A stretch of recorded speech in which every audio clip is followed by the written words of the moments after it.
बेटी ने MBBS कर ली, MD कर BBS ને MD તો 7 થી 8 યા 9 વર્ષ એનાઈ ગયા તો એ પણ આઈ થિંક 27 બનતી 30 ના આજુબાજુ હોવી જોઈએ છોકરી પણ लिया, प्रैक्टिस कर रही है अच्छे से बड़े से हॉस्पिटल में। हमें लगता था कि इसके लिए तो फटाफट झट से रिश्ता मिल ही जाए। અમને લાગતું હતું કે એના માટે તો ફટાફટ મળી જશે। તમે રિયાલિટીમાં ઉતરશો તો MBBS ને આ બધી જે પઢાઈ કરવા, આ શબ્દ અત્યારે આવ્યો છે મગજમાં, બીજો યાદ નથી આવતો, પઢાઈ કરવા જે કોલેજોમાં છોકરાઓ જાય છે, ભાઈ અફેર્સના રેકોર્ડ ચેક કરી લો ખાલી, હે ને, મેડિકલ લાઈનમાં એકવાર ખેર તો તમારી છોકરીને પૂછો કે એક્સ બોયફ્રેન્ડ કે કોઈ હતા, સિંગલ છે, કઈ રીતે છે, એ પહેલા पूछी लो। इतनी अच्छी क्वालिफिकेशन है, इतनी सुंदर है, स्लिम है, स्मार्ट है। पहले तो हम बेटी कहती थी कि मामा मैं डॉक्टर हूँ, तो मेरी डॉक्टर से ही विचार मैच हो पाएंगे, तो हम डॉक्टर ही देखेंगे। હું ડોક્ટર છું તો મારા વિચાર ડોક્ટરની સાથે જ મેચ થશે। ઓકે ચલો ક્રાઇટેરિયા સેટ કરવાનું ચાલુ लगे अब जब डॉक्टर देखना है तो कोई कमी मिलती है, कोई 32-33 साल के तो डॉक्टर्स हो ही जाते हैं प्रैक्टिस करते करते पढ़ते, उसमें तो कोई आशंका ही नहीं है। तो हमें भी लगता था चलो इसी प्रोफेशन में देखेंगे तो हमें मुश्किल भी नहीं आएगी देखने में कि डॉक्टर्स तो मिल रहे हैं, लेकिन 32-33 साल के 34 साल के बिल्कुल अंकल ही लगने लगे। मतलब वो अब आजकल तो दिक्कत ये है ना, 25-26 साल में कर दो तो दिक्कत, तो बच्चों को इतनी सोच और समझ नहीं होती। उसके बाद उनके 29 तक विचार थोड़े से और डेवलप हो जाते हैं, फिर उनकी प्रेफरेंसेस और चॉइसेस और अलग हो जाती है। अब जब 32-33 साल के हो जाते हैं, जब इनमें पूरी मेच्योरिटी आ जाती है, दुनियादारी की समझ आ जाती है, तब तक ये अंकल आंटी दिखने लगते हैं। हमारी बेटी ने तो साथ साथ पढ़ाई के साथ साथ फिटनेस पे भी ध्यान दिया, और हमने भी, हमारा जेनेटिक भी होता है। क्या भाई તમે જ કીધું કે જેનેટિક બી હોતા है, જેનેટિક પણ હોય, ઓકે ઠીક છે। પઢાઈની સાથે સાથે તમે હેલ્થમાં પણ ધ્યાન આપ્યું, ઠીક છે। ફાઇનાન્શિયલી ઇન્કમ કેટલી છે મંથલી તમારી? બીજા ઘણા ડોક્ટરો છે જે લોઅર મિડલ ક્લાસના ફાઇનાન્શિયલ બેકગ્રાઉન્ડથી આવે છે, એ લોકોનો જન્મ જ હાઈ સ્ટ્રેસ એન્વાયરમેન્ટમાં થયો છે, જ્યાં સ્ટ્રેસ એ લેવલ હાઈ હતો કે 22-23 વર્ષે જ એમના વાળને બધું ઉડવાનું ચાલુ થઈ જાય છે, ટકલા થવાનું। ભાઈ સોરી, હાઈ લેવલની સ્ટ્રેસ સોસાયટીમાં એમનો જન્મ થયો છે। ઇન્ડિયા હાઈ કોમ્પિટિટિવ કન્ટ્રી છે। એ યાર આંકડા નથી દેખાતા ભાઈ કોઈને। ખેર તો પેલા ચેક કરો કે તમારું ફાઇનાન્શિયલી મંથલી ઇન્કમ કેટલી હતી, તમે અપર મિડલ ક્લાસના હતા કે કઈ રીતે ભાઈ? તમે તમારી છોકરીને બદામ, દૂધ, હરેક પ્રોટીન એના શરીરને જોઈતા હતા એ પૂરા પાડી આપ્યા છે, તો ઓફકોર્સ એ નિખાર આવશે ભાઈ। આ બાજુ આમના પાસે પ્રોટીનની રિક્વાયરમેન્ટ પૂરી કરવાનો ટાઈમ નહોતો, સ્ટ્રગલ કરીને બની શક્યા હોય ડોક્ટર, બેસિક સર્વાઈવલ નીડને ભાઈ ટચ નહોતા કરી પાડતા।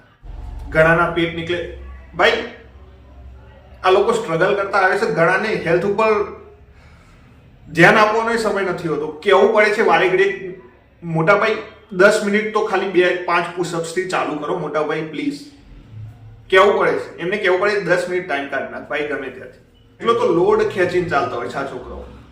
ખેર બની શકે, આપણો આ તો ખાલી અધર side of point of view હતો। બીજું આગળ વધીએ। हर किसी के 32-33 साल के लड़के, 34 साल के लड़के हैं, कोई गंजा है, कोई किसी के बाल उड़ गए हैं, कोई मोटा हो गया है, कोई मतलब अरे देखने में, अब बेटी को थोड़ा देखने में भी ठीक ठाक चाहिए। लो भाई बेटीने હવે દેખાવામાં પણ હીરો જોઈએ, ઠીક છે, 30-32 વર્ષનો છોકરો હોય પણ ભાઈ શાહરુખ ખાન જોઈએ ભાઈ। તો તમારી બેટીને છે ને એમ પૂછો, ફાસ્ટ એન્ડ ફ્યુરિયસ વાળા એક્ટરો ચાલે છે, વિન ડીઝલ, ક્રિસ રોક્સ અને બીજા એક ભાઈ હતા જેમને માથામાં એ લોકો વાળ જ નથી રાખતા, ટકલા એકદમ, હે ને। કોઈ જો એ વખતે છોકરી કહેશે હો આવા છોકરાઓ ચાલે તો ભાઈ પ્રોબ્લેમ પછી ટકલા પાણાની નથી, હાઈ રિસોર્સ હાઈ સ્ટેટસ વાળા છોકરા જોઈએ, ટોપ 10 લેવલના છોકરા જોઈએ। આજે આમને સ્ટેન્ડર્ડ્સ એ સિમેટ્રી ઇન્ટ્રોડ્યુસ કરી એટ્રેક્ટિવનેસની કે હા ભાઈ હું પોતે 29-30 વર્ષની થઈ ગઈ પણ છોકરો તો હોટ જોઈએ, તો ભાઈ 5 વર્ષ નાનો છોકરો પસંદ કરી લે, ઓફકોર્સ હોટ હશે ભાઈ, હજી એના વાળ બાળ નહીં ગયા હોય, ફીટે હશે। ખેર મેચ્યોરિટી નથી, મેચ્યોરિટી એ નડે પાછી। હરેક સ્ટાન્ડર્ડ મેચ ના થાય ને ભાઈ।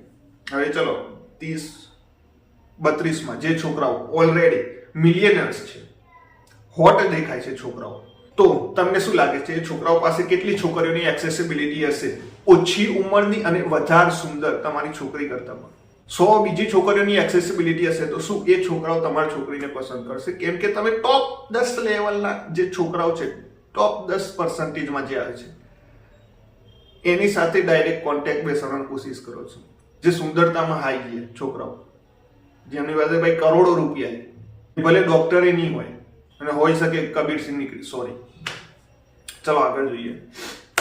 अब हमें डॉक्टर लड़के ठीक ऐसे ही मिल रहे थे तो फिर हमने कहा चलो दूसरी स्ट्रीम्स में देख लेते हैं कि भाई विचार तो तुम्हारी किसी के साथ भी मिल सकते हैं ना।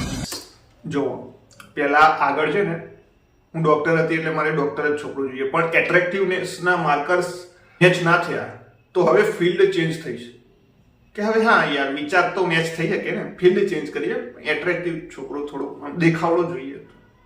तो अब हमने अलग प्रोफेशन में भी देखने शुरू किया, वही प्रॉब्लम आ रही है, एक लड़का ढूंढा नहीं मिल रहा है, एक थोड़ा सा स्मार्ट और गुड लुकिंग था तो उसकी एजुकेशनल क्वालिफिकेशन સ્માર્ટ અને ગુડ લુકિંગ હતો પણ એજ્યુકેશન ક્વોલિફિકેશન નથી, કેમ યાર મોડલ પસંદ કર્યો? મોડલ તો ઓફકોર્સ સ્માર્ટ અને ગુડ લુકિંગ જ હોય છોકરાઓ। ચાલો नहीं थी तो फिर वो लड़की को वैसे पसंद नहीं आया, फिर रिश्तेदारों को फोटो दिखाते हैं तो वो पहले ही हमें ही ताने देने लगते हैं, अरे तुम्हारी इतनी सुंदर सुंदर लड़के, स्मार्ट लड़के, इसके लिए क्या अंकल और बुड्ढे बुड्ढे जैसे लड़के देख।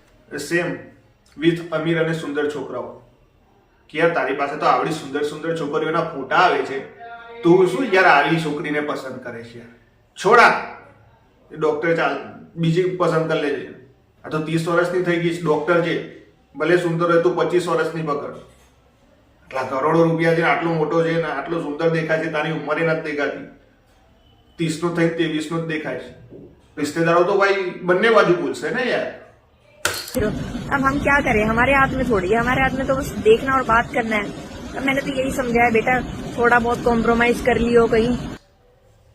લાસ્ટ ઓપ્શન છે ને ફાઇનાન્શિયલી ઇન્ડિપેન્ડન્સ, છોકરીઓની તકલીફ, કરિયર પરસ્યુ કરવા જાય તો બેસ્ટ લેવલના છોકરાઓ હાથમાંથી છૂટી જશે, એ પણ ડર।